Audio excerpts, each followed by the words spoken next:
Hello good morning and welcome back friends. आप देख रहे हैं पेसर एजुकेशन यूट्यूब चैनल। आज की इस वीडियो में बात करेंगे 2 जनवरी से रिलेटेड जितने भी इंपॉर्टेंट करंट अफेयर्स बनती हैं सारे इस वीडियो में कंप्लीट करेंगे। साथ ही काफ़ी सारे एक्स्ट्रा फैक्ट भी यहाँ पर डिस्कस करेंगे। सो पूरे लेसन को ध्यान से और लास्ट तक आप जरूर देखिएगा। इसकी PDF आप डाउनलोड कर सकते हैं नीचे वीडियो के डिस्क्रिप्शन में से।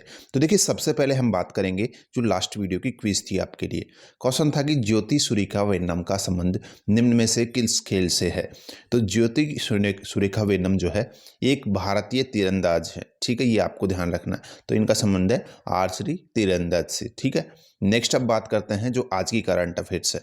देखिए, पहला अपडेट आपके सामने है। हाल ही में किसने 1 जनवरी 2022 से 100 दिन के अभियान पढ़े भारत का शुभारंभ किया है। तो यहाँ पर ये जो 100 दिन का अभियान पढ़े भारत है, ये शुरू किया गया है शिक्षा मंत्रालय के द्वारा। देखिए, यहाँ पर जो शिक्षा मंत्रालय या फिर केंद्रीय शिक्षा मंत्री हैं, जो शिक्षा मंत्रालय के धर्मेंद्र प्रधान, इन्होंने यहाँ पर 1 जनवरी से 100 दिन के लिए ये पठन अभियान पढ़े भारत का शुभारंभ किया है। तो इसका उद्देश्य क्या है? इसका उद्देश्य देश प्रदेश स्तर पर जो बच्चे हैं, जो शिक्षक हैं, अभिभावक तथा जो सामुदायिक और शैक्षिक प्रशासक हैं, उनके साथ साथ सभी हितधारकों को अभियान में शामिल करना है। और इसका उद्देश्य विद्यार्थियों के सीखने के स्तर में भी सुधार लाना है।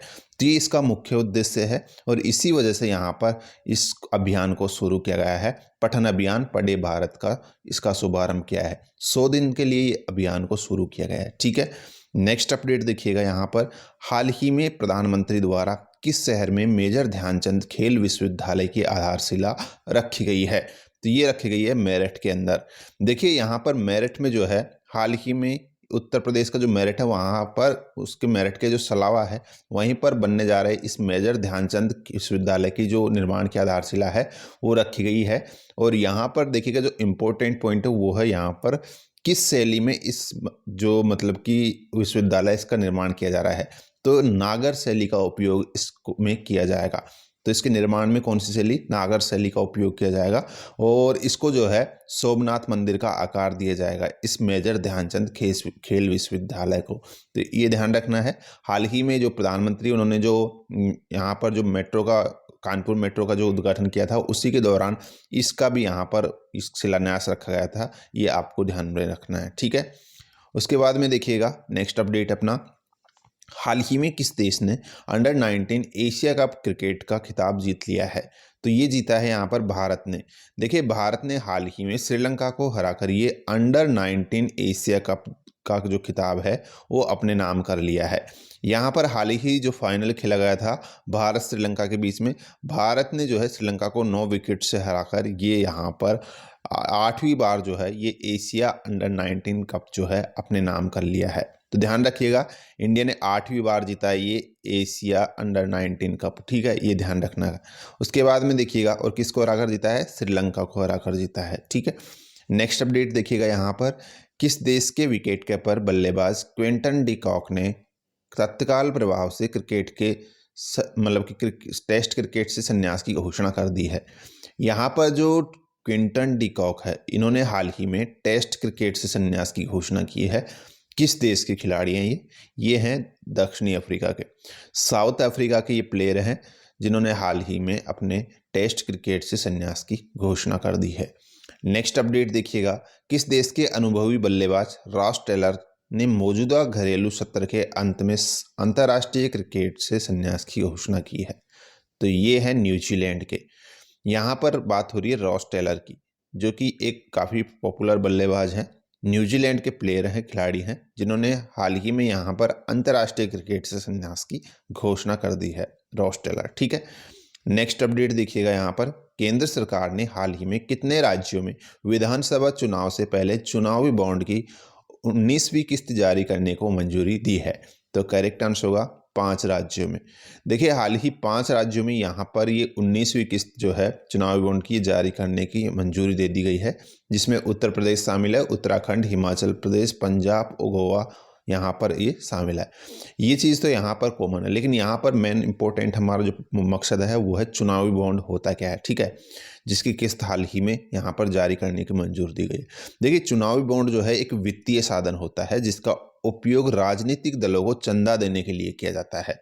और ये बॉन्ड बिना किसी अधिकतम सीमा के 1000 यहाँ पर, उसके अलावा 10,000 और 1 लाख और 10 लाख और 1 करोड़ रुपए के गुणकों में जारी किए जाते हैं। इन बॉन्डों को जारी करने वाला एसबीआई एकमात्र अधिकृत बैंक है। जारी होने की तारीख से ये बॉन्ड 15 दिनों के लिए वैध होते हैं। तो यहाँ पर देखिएगा, ये जो बॉन्ड है ये चुनावी दलों को जारी किए जाते हैं। जो चुनावी दल है उनको चंदा देने के लिए ये बॉन्ड जारी किए जाते हैं, जिससे कि वो अपने चुनाव में उपयोग कर सके उस चंदा का। और ये किसके कितने गुणक में दिए जाते हैं? इन गुणकों में ही दिया जाता है, जैसे 1000 के, 10,000 के, 1 लाख, 10 लाख और 1 करोड़ रुपए के गुणकों में इसको जारी किया जाता है। और एकमात्र एसबीआई बैंक का अधिकृत इसके जिसको द्वारा इसको जारी किया जाता है। ठीक है, उसके बाद में देखिएगा अगला अपडेट अपना, इनमें से किस देश ने हाल ही में विश्व का पहला ड्यूल मोड वाहन पेश किया है? तो ये किया गया है जापान के द्वारा।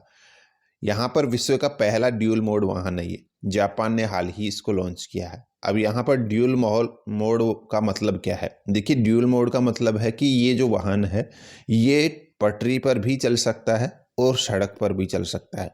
इसलिए इस तरीके की ये खूबी है इस वाहन में। हाल ही इसको जापान ने तैयार किया है। जापान की यहाँ पे बात हो रही, जापान की जो कैपिटल है वो है टोक्यो, और जापानी येन यहाँ की करेंसी है जापान की। ये भी आपको ध्यान रख लेना है। ठीक है, अगला अपडेट देखिएगा, किस जगह संकल्प स्मारक राष्ट्र को समर्पित किया गया है? हाल ही में संकल्प स्मारक जो है ये बनाया गया है पोर्ट ब्लेयर में। हाल ही राष्ट्र को इसको समर्पित किया गया है पोर्ट ब्लेयर में, अंडमान में। देखिए, जो पोर्ट ब्लेयर अंडमान निकोबार में, वहीं पर ये जो मतलब कि संकल्प का स्मारक है इसकी स्थापना की गई है। और यहाँ पर स्मारक के बारे में थोड़ा सा अगर बात करें इससे संदर्भ में, तो नेताजी जो है, नेताजी सुभाष चंद्र बोस 16 जनवरी 1941 को कोलकाता से ब्रिटिश निगरानी से बच निकले और 29 दिसंबर 1943 को पोर्ट ब्लेयर हवाई अड्डे पर लगभग 3 वर्षों के बाद भारतीय धरती पर ये वापस आए थे। और 30 दिसंबर 1943 को उन्होंने पोर्ट ब्लेयर में पहली बार भारतीय धरती पर ध्वज फहराया था। तो इसी के संदर्भ में ये 29 दिसंबर 1943 को जो यहाँ पर ये लगभग 3 वर्षों के बाद भारतीय धरती पर वापस आए थे, उसी संदर्भ में यहाँ पर इसकी स्थापना की गई है। ठीक है, अगला अपडेट, पूर्वोत्तर राज्य के अलावा अन्य राज्यों के लिए राष्ट्रीय खाद्य तेल मिशन तेल पाम व्यापार शिखर सम्मेलन का आयोजन कहाँ किया गया है? देखिएगा, इसका करेक्ट आंसर होगा आपका हैदराबाद। हैदराबाद में यहाँ पर ये राष्ट्रीय खाद्य तेल मिशन तेल पाम व्यापार शिखर सम्मेलन का आयोजन यहाँ पर किया गया है। ठीक है, हैदराबाद में। नेक्स्ट, यहाँ पर बीनापन की मल्टी प्रोडक्ट पाइपलाइन परियोजना किन 2 राज्यों के बीच में है? तो ये है उत्तर प्रदेश और मध्य प्रदेश के बीच में। बीनापन की मल्टी प्रोडक्ट पाइपलाइन परियोजना उत्तर प्रदेश मध्य प्रदेश को कनेक्ट प्रदान करती है। ठीक है, नेक्स्ट यहाँ पर देखिएगा, हाल ही भारतीय तटरक्षक का प्रमुख जो है वो किसे चुना गया है? भारतीय तटरक्षक जो प्रमुख है वो चुना गया है यहाँ पर वीएस पठानिया को। किसको? वीएस पठानिया को चुना गया है। यहाँ पर देखिएगा, आप देख रहे हैं फोटो में वीएस पठानिया, जिनको हाल ही में यहाँ पर जो भारतीय तटरक्षक बल है इसका 24वां प्रमुख चुना गया है। कौन से नंबर के प्रमुख बने हैं? 24वें नंबर के ये भारतीय तटरक्षक बल के प्रमुख चुने गए हैं वीएस पठानिया। ये आपको ध्यान में रखना है। ठीक है, उसके बाद में देखिएगा अगला अपडेट अपना, हाल ही में रेलवे बोर्ड का चेयरमैन किसे नियुक्त किया गया है? तो यहाँ पर करेक्ट आंसर होगा विनय कुमार त्रिपाठी। विनय कुमार त्रिपाठी जो है यहाँ पर हाल ही में जिनको आप यहाँ पे देख रहे हैं, रेलवे बोर्ड का नया चेयरमैन इनको चुना गया है। शॉर्ट में आप बीके त्रिपाठी भी कह सकते हैं, विनय कुमार त्रिपाठी कैसे भी आपको मिल सकता है ये नाम। ठीक है, यहाँ पर देखिएगा इनका जो कार्यकाल की बात करते हैं, इनको 6 महीने के लिए चुना गया है फिलहाल।